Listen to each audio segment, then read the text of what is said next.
Welcome to the Deep Dive. Today we're digging into Skillsoft's Q3 FY26 earnings results.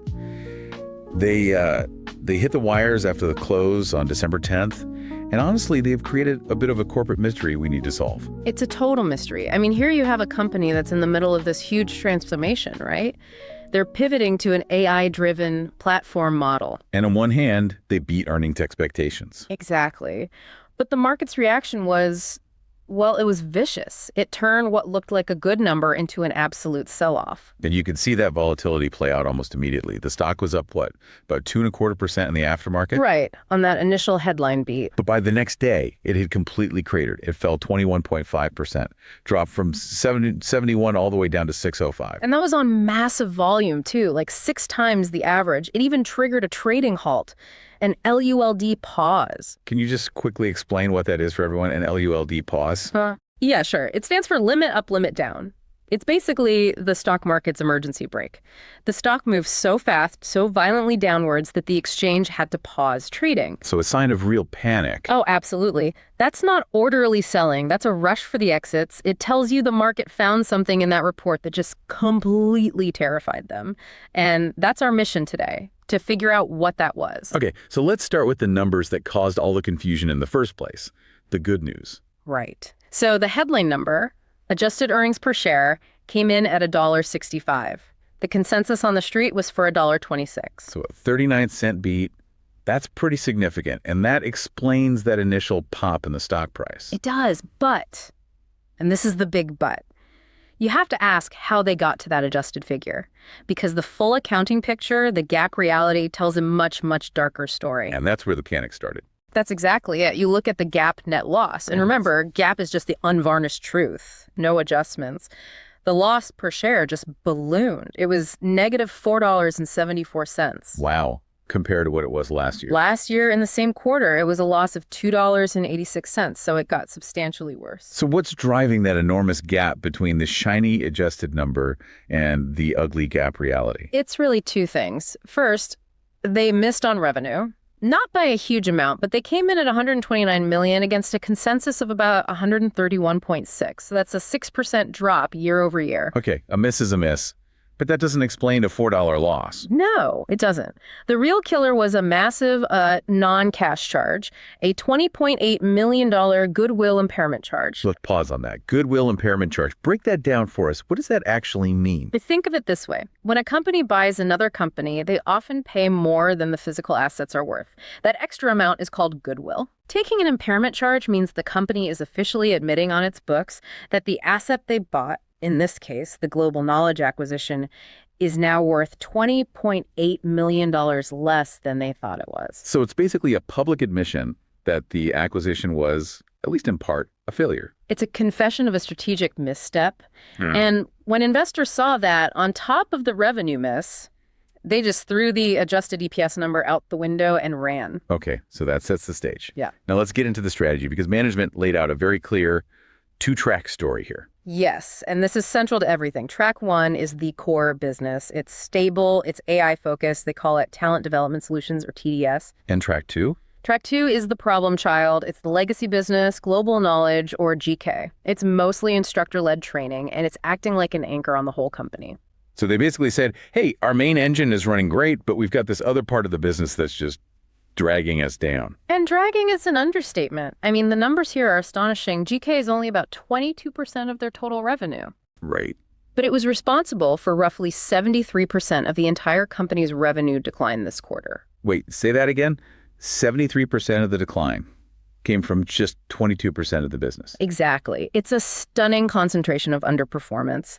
And it wasn't just a revenue problem, it was a profitability black hole. How bad was it? It contributed a negative $3.3 million to adjusted EBITDA. So it wasn't just not making money, it was actively burning operational cash, just destroying value every quarter. Okay, so their hand was forced. They had to do something. They did. They announced a full strategic review of GK. They're looking at everything, a sale, a partnership, you name it. They said urgency was the key word. They just need to get this drag off the books. So they're trying to surgically remove the bad part to let the healthy part shine. That's the plan. They want to pivot to a model where GK or a partner handles the in-person training and Skillsoft just provides the content and the platform. Shed the low-margin, high-headache part of the business. Which makes sense. But this is happening while demand for that kind of in-person training is already under pressure from the economy, right? Oh, absolutely. The macro environment is tough, and the market has clearly shifted to digital and blended learning.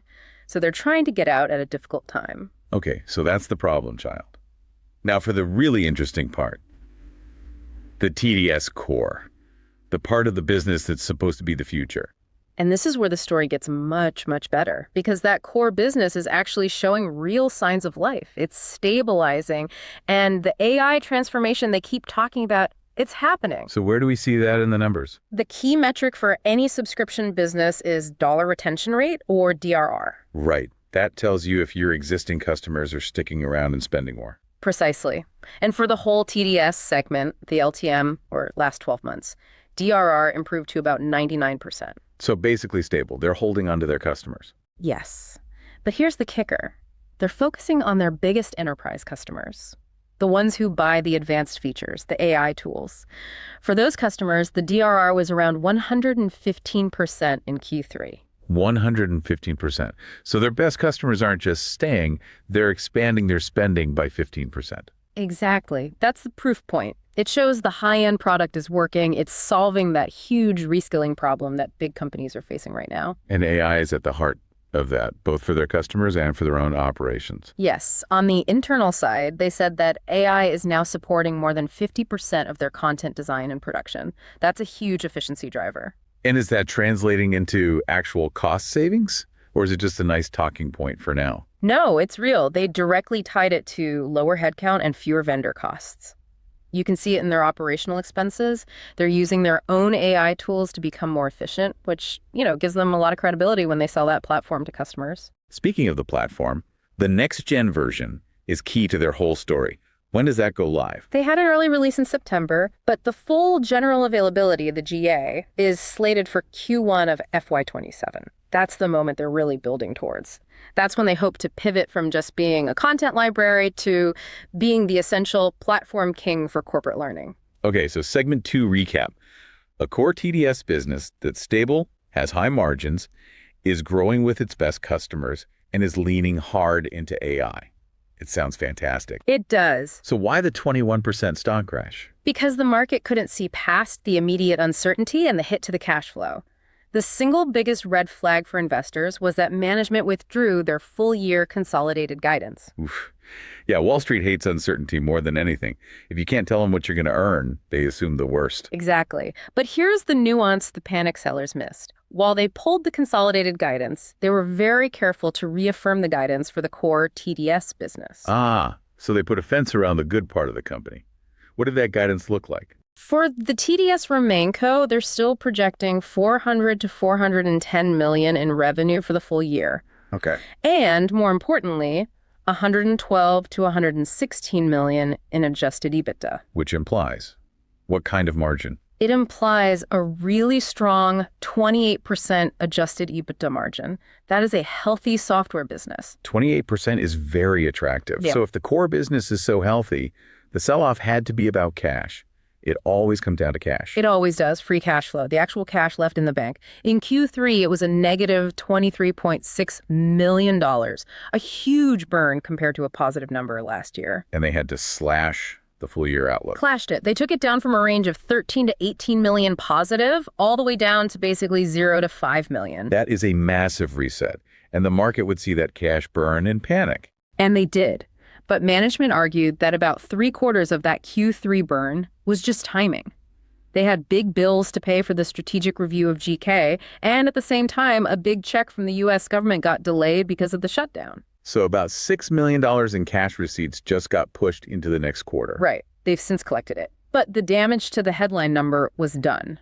The rest of the lowered guidance for the year was directly because of the ongoing weakness at GK and the costs of, trying to get rid of it. So putting it all together, Yeah. You have a management team trying to sell a story about a pure play, high margin AI software business. That's on track to deliver 28% margins. But investors who were already nervous about the economy and some board churn, they just saw the pain. They saw the impairment, the cash burn, the withdrawn guidance, and they sold. They focused on the visible, immediate suffering, and they completely discounted the confirmed profitability of the TDS core because it was hidden behind all the noise from GK.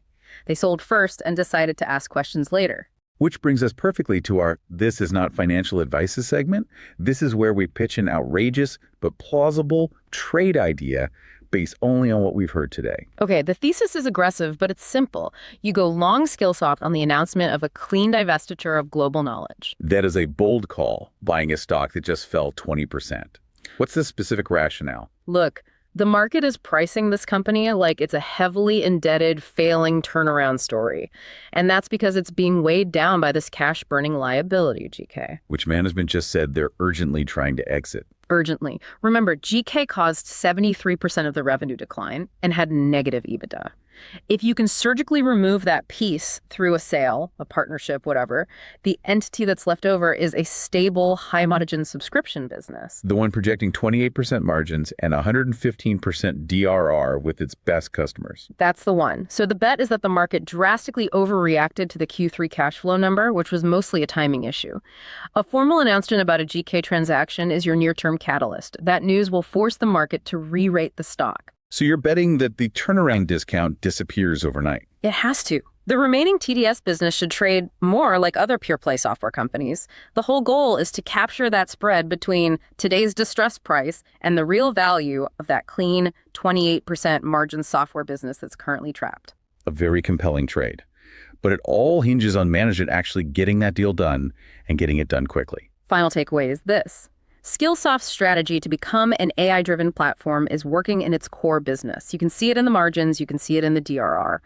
But the market is, for now, punishing the uncertainty created by the legacy GK segment. The whole investment case comes down to one question. Can they execute this separation fast enough to win back trust before the economy gets any worse? Thank you for joining this deep dive. It leaves me with one final thought.